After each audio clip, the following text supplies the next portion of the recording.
Mr. Johnson's French, a perfect fit for the entertainment. As I passed by Evelyn, she whispered it just loud enough for us to hear, a smug look on her face.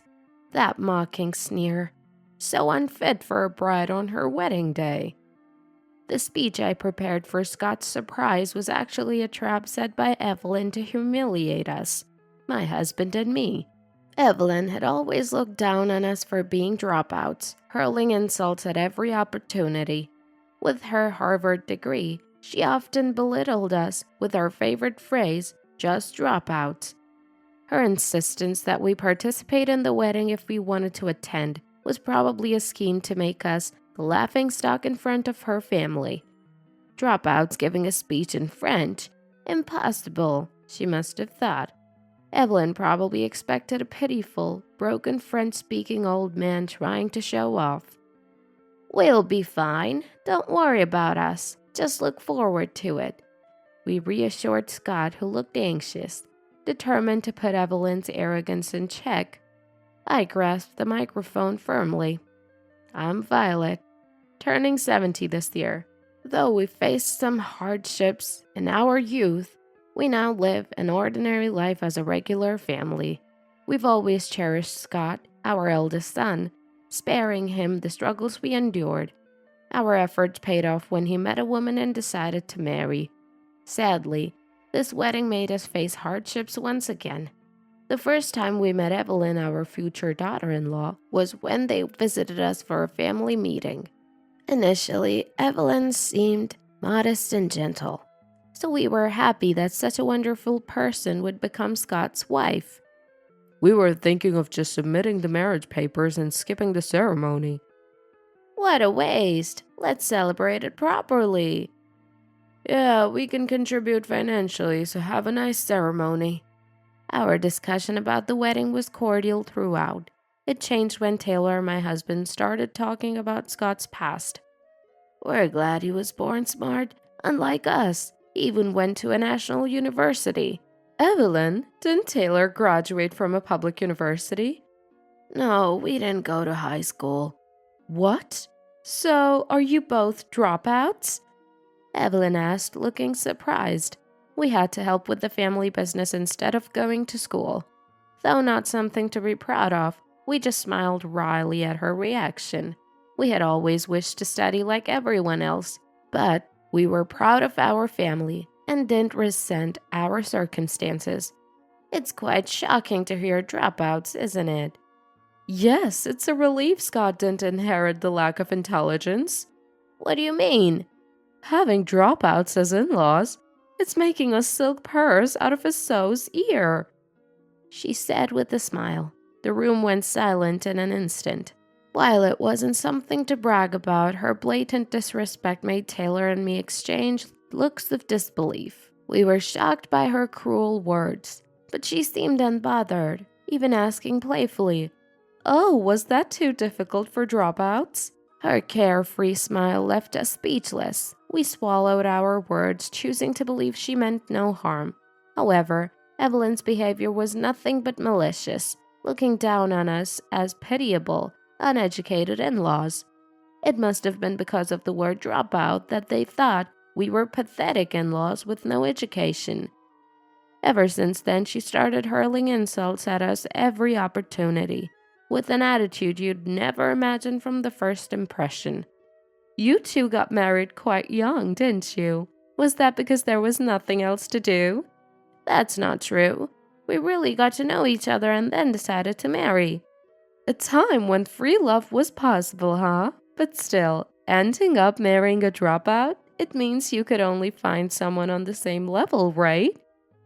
Evelyn, while smiling and lifting the corners of her mouth, had malice in every word she uttered. Despite the terrible things she said, neither Taylor nor I could get through to her. She wouldn't listen, always retorting with, "What do you know? You didn't even finish school." In front of Scott, she seemed to wear a mask, but when he wasn't around, she'd come over and say whatever she pleased. Indeed, Evelyn is a brilliant Harvard graduate, but her arrogance was a stark reminder that education and character don't necessarily go hand in hand. Even as the wedding preparations progressed, Evelyn's attitude only worsened. When she came over, she'd look at the meal I prepared and say mockingly, "A dropout can cook, huh?" Another time she said, "Living in such a nice house as a dropout. I guess it's because of Scott, huh?" She even said something like he was indebted to Scott. "Don't be rude to Dad, Evelyn. This house was bought with Dad's earning." "Scott is so kind. He must have helped a lot, right?" Scott tried to correct her, but she just looked at us smugly, saying, "I didn't mean any harm." Her disdainful gaze seemed filled with malice, and she acted as if my speaking up was simply me being a nuisance. "There's no way a dropout could earn enough to build a house. That's what my friends say too." To top it off, Evelyn spread baseless rumors about us relying on Scott's income and living a lavish life, which was disheartening. "Don't think just because I married Scott that I'll take care of you. I'm part of his family, not a burden like you." "That's a relief. We wouldn't want someone who can speak so cruelly to take care of us." "No use pretending, you know. Oh, and don't bother us anymore, thinking you're still connected to Scott." Despite our protests, Evelyn seemed convinced we were still relying on Scott and kept making snide remarks. Frustrated, I could only sigh. In the midst of all this, Evelyn made an unexpected request. She wanted us to give a speech at the wedding as a sort of a performance. "You've contributed to the wedding costs, so I'll let you attend. In return, can I ask a favor? And it's a surprise for Scott, so keep it a secret. Such short notice is troublesome." "I'm sorry for the oversight, but it's already scheduled, so we can't change it." "A speech, huh? Well, I guess that's okay." Despite my misgivings about her intentions, I resignedly agreed. We consented to her request for a 10-minute speech, though we suspected something. Surely she wouldn't harass us during a speech, but as soon as I agreed, Evelyn narrowed her eyes, smiled wickedly, and said, "Great! Then please give your speech in French tomorrow." "French? Why on earth?" Surprised, I asked her, and she looked down at me triumphantly. Her expression confirmed that Evelyn held nothing but malice towards us. "Like me, my friends are all Harvard elites. I don't want to be looked down upon because my in-laws are dropouts." "But just because they're elites doesn't mean it has to be in French, right? What about the other guests?" "Ah, right. French must be too much for a pair of dropouts like you. Making excuses? How embarrassing." Evelyn, with her continuous sarcasm, forced us into a corner and left after saying, "If you're attending, you'd better keep your promise." I glanced at Taylor with a troubled look, but he just shook his head silently. As I was pondering what to do, Scott called. "Mom, are you okay? Everything all right?" "Yes, I'm fine. Why do you ask?" "I heard from Evelyn that you guys were going to liven up the wedding, so I thought maybe she went to bother you again." Scott sounded apologetic. It seemed he called because he was worried about us due to Evelyn's excessive behavior. "I wonder if choosing Evelyn as a partner was a mistake. I never thought someone could change so much just because of their education." Scott muttered this quietly, sounding defeated. I couldn't let our proud son, who never discriminated based on education and grew up kind, worry anymore. Taylor and I exchanged glances and nodded. "We're fine, don't worry about us. We're looking forward to the wedding." After reassuring Scott, we started preparing our speech. Determined to give Evelyn a taste of her own medicine, we headed to the wedding venue the next day. The wedding day itself seemed to go smoothly, except for Evelyn's friends who sneered at us from their seats. Even in the hallway, someone deliberately bumped into me without apologizing, likely influenced by something Evelyn said. I'm sure Evelyn was asking something about us, as she didn't even apologize and looked at us with a mocking smile on her face as she left. "You okay, Violet?" "Yes, I'm fine." I could guess what they had been told, but it was shocking that people could behave so rudely to someone they just met. Their character itself was questionable. If I had a silk purse out of a sow's ear, they must be birds of a feather. Sighing, I composed myself. I didn't retort to them, waiting for the right moment to strike back. Now, let's have a surprise speech from the groom's parents. The announcer's cheerful voice prompted us to look up. Scott looked at us in surprise. Beside him, Evelyn, looking very unbride-like, sneered at us. A speech in French by dropout elders, perfect for entertainment. As we passed Evelyn, she whispered this so only we could hear, smirking triumphantly. I wanted to slap that smug look off her face, but held back and took the microphone from the announcer. I took a deep breath before beginning my speech. First, let me tell you a bit about us. The moment I started, Evelyn's eyes widened in surprise at the edge of my vision. She must have been looking forward to a poor speech in broken French from an elderly dropout, while I may not have been as fluent as a native speaker. It was enough to disappoint her. Taylor even surprised everyone by speaking not only French but also Japanese and Chinese. Seeing Evelyn's shocked face, I smiled mischievously. Why can you give such a speech? It's strange for dropouts. Don't assume education sums up everything about a person, I replied quietly, then continued my speech. I revealed in French how Evelyn disliked our educational background, how she suddenly asked us to speak French the day before, how demanding she was, saying we should do it since we were attending the wedding. I aired all her insults in French. I wanted to say more, but Evelyn, who lost her composure, interrupted the speech, ending it abruptly. Still, her bizarre behavior caused a stir among the guests, and seeing Evelyn's defeated face felt like sufficient revenge.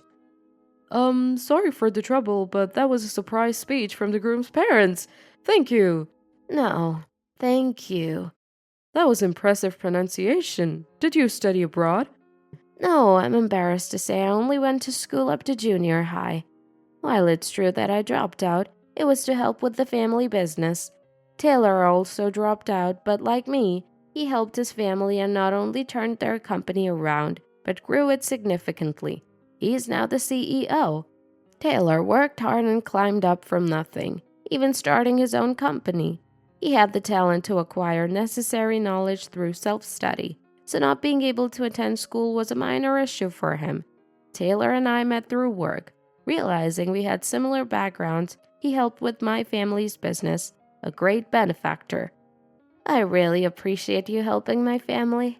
I don't know how to thank you enough. If you want to thank me, work with me. Having someone who shares the same struggles is reassuring. So I married Taylor and worked in his company until I retired. Since his company also did international business, Taylor and I could speak French fluently.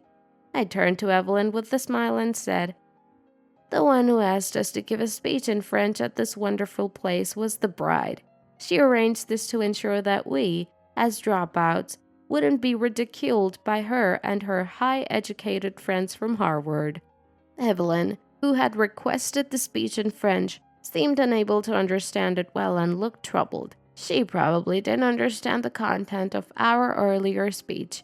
Her earlier outburst was likely due to her dislike of us speaking French fluently, her usual habit. I waved with a smile, and to my surprise, Evelyn waved back, her usual sarcasm gone, as she remained silent, looking down. Evelyn's guests, unlike her, seemed to have understood the speech well, their smiles quickly fading. Even her parents looked the same. The celebratory mood changed, and Evelyn, looking terrified, was glared at by relatives, appearing uncomfortable. Like a lion in a den, her plans to mock us backfired and everything went awry. My husband and I exchanged smiles, not expecting our speech to have such an effect. Scott, sitting beside a pale-faced Evelyn, caught our eye and smiled, giving a thumbs up. Afterward, as expected, Evelyn faced severe criticism from her relatives, especially her parents who had business dealings with Taylor's company. came to us after the ceremony, bowing their heads and informing us. We tried to calm them as they stopped us on our way out, forcing Evelyn, still in her beautiful dress, to bow and apologize. Our daughter was terribly rude. We're so sorry. It's okay. Even if they're family, they're separate individuals. I didn't know about this. It wasn't supposed to be like this. Well, of course, you never listened to me. You were so happy making a silk purse out of a sow's ear. When I revealed this in front of her parents, they both turned red and glared at Evelyn. Evelyn's face grew even paler. We will make sure she reflects thoroughly at home. We'll re-educate her to ensure this never happens again. It's okay, she became a part of our son's family, not ours. We were already considered severed ties. Evelyn, at these final words, had tears in her eyes. Her parents seemed quite intimidating, but that was not our concern. Moreover, her friends who believed baseless rumors about us being terrible dropouts also cut ties, embarrassed by their own misconceptions. Why do I have to suffer like this? If Scott had told me, this wouldn't have happened. I did tell you. I had enough earnings to build a house and didn't need any help. In fact, they even paid for all my tuition. I never heard that. Well, you never listened to anything I said. With that cold response, Scott turned his back on Evelyn. Even the usually gentle Scott had reached his limit and was considering divorce despite the recent wedding. Abandoned by relatives, friends, and Scott, Evelyn stood alone and desolate at the wedding venue. A few days after the wedding, Scott, still contemplating divorce, hoped Evelyn would sincerely reflect, so their marriage continued for now. Abandoned by Scott, Evelyn, as if transformed, was working diligently. Violet, can you please forgive the past and be friends again? Friends again? I don't think we ever were. In front of Scott, she seemed remorseful, but towards us, she often tried to cozy up, apologizing. Unfortunately, I'm not the one to easily forget. I pretended not to notice her intentions to reconcile with Scott and his parents, and ignored her. Who was it that said to consider our ties severed? Stop it, will you? Stop pretending to be senile and just help me, okay? Holding a grudge forever. How mean can you get? Yes, you're right. Just like you trying to enjoy the French of dropout elders for entertainment. Frustrated by my retort, Evelyn glared at me. Her unrepentant attitude might truly sever our ties. Where does such pride come from in someone who looks down on others and refuses to repent? Recently, a relative who had recorded the wedding sent us the footage. We burst out laughing, watching the bride's shocked face during my speech. School isn't the only place to learn. Maybe I'll start learning something new too. Why not? I might join you in that. We decided to go to a bookstore together to look for study materials.